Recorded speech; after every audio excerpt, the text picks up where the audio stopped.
Praise the Lord. सभी विश्वासी भाई बहनों को प्रभु यीशु मसीह में मेरा प्यार भरा नमस्कार। बाइबल शिक्षा चैनल पर आप सभी का स्वागत है। आज मैं आपके लिए बाइबल की पुस्तक से खमीर का दृष्टांत लेकर आई हूँ। तो चलिए दोस्तों, हम वीडियो स्टार्ट करते हैं। इस दृष्टांत में दोस्तों बाइबल दर्शाती है कि स्वर्ग का राज्य उस खमीर के समान है जिसको किसी स्त्री ने लेकर 3 पसेरी आटे में मिला दिया और फिर होते होते वह सब खमीर हो गया। दोस्तों, यहाँ इस दृष्टांत में स्वर्ग के राज्य की तुलना खमीर के आटे से की जा रही है। जैसे यदि एक खमीरा आटा किसी दूसरे आटे में मिला दिया जाए तो पूरा आटा खमीरा हो जाता है। बिल्कुल उसी प्रकार जैसे एक मसीह व्यक्ति अपने चाल चलन के द्वारा, अपने व्यक्तित्व के द्वारा व अपने स्वभाव के द्वारा और बहुत से मनुष्यों को, अपने परिवार के अन्य सदस्यों को मसीहत प्रकट करता है तथा वह लोग भी मन फिराकर अनंत जीवन के वारिस बन जाते हैं, अर्थात स्वर्ग के राज्य में प्रवेश कर पाते हैं। बिल्कुल वैसे ही जैसे खमीरा आटा दूसरे आटे में मिलाने से पूरे आटे को खमीरा कर देता है। यदि खमीरा आटा नॉर्मल आटे से अलग रखा जाए तो वह कभी भी खमीरा नहीं होगा। वैसे ही दोस्तों, यदि हम भी स्वर्ग की बातों में व पवित्र आत्मा की अगुवाई में ना चले तो कभी भी स्वर्ग के राज्य में प्रवेश नहीं कर सकते, ना ही अपने जीवन में परमेश्वर की आशीषों को पा सकते हैं जो परमेश्वर ने हमारे लिए रखी हैं। हमें भी परमेश्वर के वचनों को अपने जीवन में मिला देना चाहिए। केवल कलीसिया जाना या प्रभु का नाम लेना ही काफ़ी नहीं है दोस्तों। हमें परमेश्वर के वचनों को अपनी आत्मा में सदा रखना चाहिए तथा उसे अपने जीवन में मिलाना चाहिए, जो हमारे जीवन में असर करे तथा हमारा जीवन स्वर्ग के राज्य के समान हो सके। हमें प्रार्थना करना आवश्यक है तथा वचनों पर चलना भी अति आवश्यक है। यदि हम इन सब बातों से अपने जीवन को अलग रखेंगे तो हमारा जीवन आशीषित नहीं हो सकता। स्वर्ग का राज्य पवित्र राज्य है दोस्तों, तथा पवित्र राज्य में प्रवेश करने के लिए उस जीवित परमेश्वर के वचनों को मानना व उस पर चलना आवश्यक है। जब हम अपने जीवन में परमेश्वर के वचन को लागू करते हैं दोस्तों, तो हमारा जीवन आशीषित होता है। यदि हमारे जीवन में कोई दुख है या निराशा है, या हम अपने जीवन में कई परिस्थितियों में अपने आप को हारा हुआ महसूस करते हैं, तो हमें चाहिए कि हम परमेश्वर के जीवित वचनों से जुड़ें।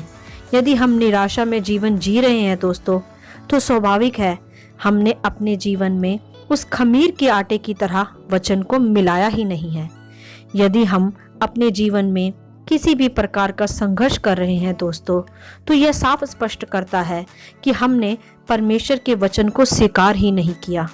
स्वर्ग के राज्य में प्रवेश करने के लिए हमें परमेश्वर के वचन को और उस स्त्री के समान जिसने खमीर को आटे में मिला दिया है, उसी प्रकार हमारे जीवन में मिलाना चाहिए।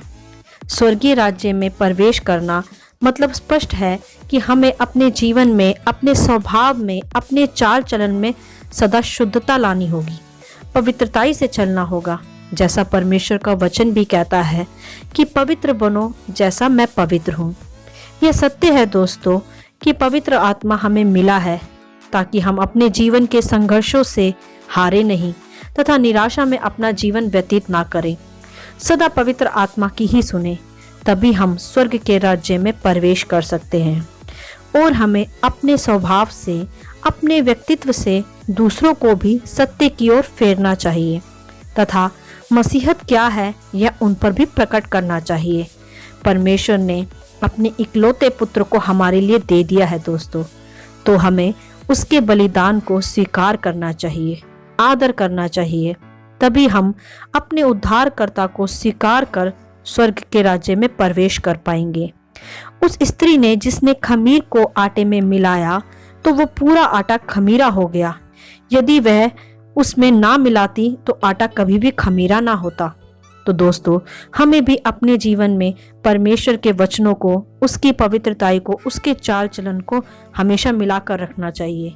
तभी हम स्वर्ग के राज्य में, उसकी स्वर्गीय प्रजा में मिल जाएंगे।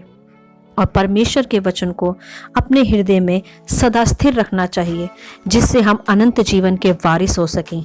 जिसके लिए परमेश्वर ने पृथ्वी पर आकर बलिदान दिया है। दोस्तों, स्वर्ग के राज्य में प्रवेश करना बिल्कुल उसी के समान है कि हम अपने पुराने मनुष्यत्व से मन फिराएं, पुराने रिवाजों से जो पुरखाओं से चले आ रहे हैं उनसे मन फिराएं और परमेश्वर के राज्य में पूर्ण मन फिराव के साथ प्रवेश करें।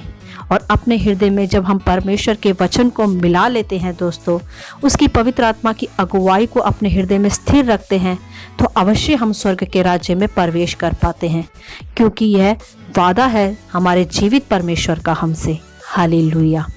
आशा करती हूँ यह वचन आपको समझ में आए होंगे। परमेश्वर आपको अपनी आत्मा की भरपूरी से सदा भरता रहे। आप इन्हें दूसरों के साथ भी बांट सकते हैं, क्योंकि हमारे प्रभु यीशु मसीह की यही इच्छा है।